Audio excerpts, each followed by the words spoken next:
ట్రాన్సాక్షన్ని open చేసుకోండి. ఇలా మీకు స్క్రీన్ షాట్ అనేది కనిపిస్తుంది. ఇది ట్రాన్సాక్షన్.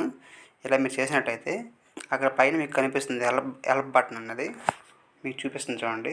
వాటి మీద క్లిక్ చేయండి. మీకు హెల్ప్ బటన్ క్లిక్ చేశాక మీకు ఒక సపోర్ట్ అనేది ఇక్కడ దొరుకుతుందండి. ముందు మనం ఏ యాప్ని చేసామో ఆ యాప్లో ముందు సపోర్ట్ తీసుకోవాలి. తర్వాత మనం రిపోర్ట్ చేయాలి. రిపోర్ట్ చేసాక మన అమౌంట్ అనేది మనకు వస్తుంది. గుర్తుంచుకోండి ఫ్రెండ్స్, ప్రతి ఒక్కరికి అమౌంట్ వస్తుంది. ఎవరు గాబరపడకండి. ఎవరు కూడా ఎటువంటి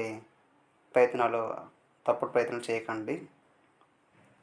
ఇక్కడ నేను సపోర్ట్ అడుగుతున్నా, ఈ అమౌంట్ అనేది వాళ్ళకి వెళ్ళిపోయిందని చెప్తుంది. మనకి ఇంకొక ఆప్షన్ ఓపెన్ అవుతుంది చూడండి. అలాగే వెయిట్ చేయండి, ఇంకొక ఆప్షన్ ఓపెన్ అవుతుంది. ఇక మన ఈ ఆప్షన్ ఓపెన్ చేసి చూసాక మన కింద నుంచి సెకండ్ చూడండి, రిపోర్ట్ టు ఫ్రాడ్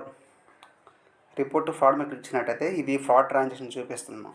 మనకి దగ్గర ఇక్కడ డిస్క్లైమర్ ఓపెన్ అవుతుంది అనమాట. ఈ డిస్క్లైమర్ మీకు ప్రశ్నకి లేక తెలుగులో మీకు ఒక వేసి చూపిస్తానండి. ఉన్న డేటా మొత్తం మీకు తెలుగులో ట్రాన్సాక్షన్ చేసి చూపిస్తానండి. క్లుప్తంగా చదవండి. అప్పుడు మీకు ఈ సెంటెన్స్ అనేది ఏంటి మీకు అర్థమవుతుంది. ఇక్కడ మనము ఈ ప్రాసెస్ చేసే ముందు ప్రతి ఒక్కరు యూటీఆర్ నెంబర్ అనేది ఒకటి ఉంటుంది. అది కాపీ చేసి ఉంచుకోవాలి. అలాగే మీ స్క్రీన్ షాట్ తీసి ఉంచుకోవాలి. ఒకటి ఏ పేమెంట్ అయితే ఆ పేమెంట్ స్క్రీన్ షాట్ చేసి ఉంచుకుంటే మీకు అర్థమవుతుంది. అప్పుడు మీకు మొత్తం తెలుగు ట్రాన్సాక్షన్ చేసి మీకు ఇక్కడ చూపించాను. మీకు అర్థమైంది అనుకుంటా. ఇది ఎటువంటి ఇల్లీగల్ వర్క్ కాదు, మేము ఇల్లీగల్గానే రిపోర్ట్ చేస్తున్నామని చూపించడానికి. ఓకే, అక్కడ మీరు క్లిక్ చేశాక మీకు ఒక పాపప్ అనేది ఓపెన్ అవుతుంది.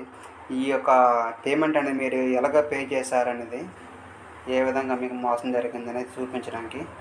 మీకు ఇందులో ఏ ఆప్షన్ సెలెక్ట్ చేసుకోండి. నేనైతే ఎవరైతే ఐఏఎస్ యాప్లో ఇన్వెస్ట్ చేశారో వాళ్ళందరూ కూడా ఆన్లైన్ సర్వీస్ కింద రిపోర్ట్ చేసుకోండి. ఎందుకంటే ఇది ఆన్లైన్ సర్వీస్ కింద మీకు ఫ్రాడ్ అయింది కదా, అందుకని ఆన్లైన్ సర్వీస్ రిపోర్ట్ చేయండి.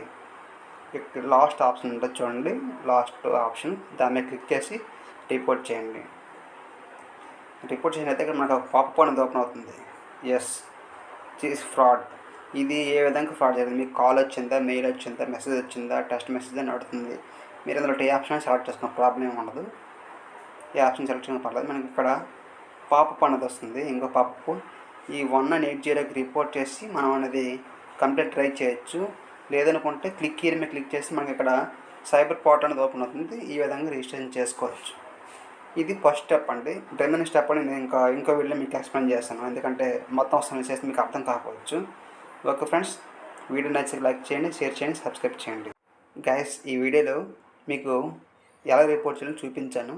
అలాగే రేపు సేమ్ టైంకి ఇంకో వీడియో అప్లోడ్ చేస్తాను.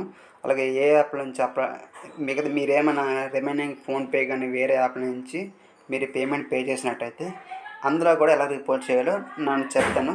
మీరు ముందు ఏ యాప్ నుంచి పే చేశారో నాకు చెప్పండి కామెంట్ రూపంలో, అప్పుడు మీకు హెల్ప్ చేయగలను.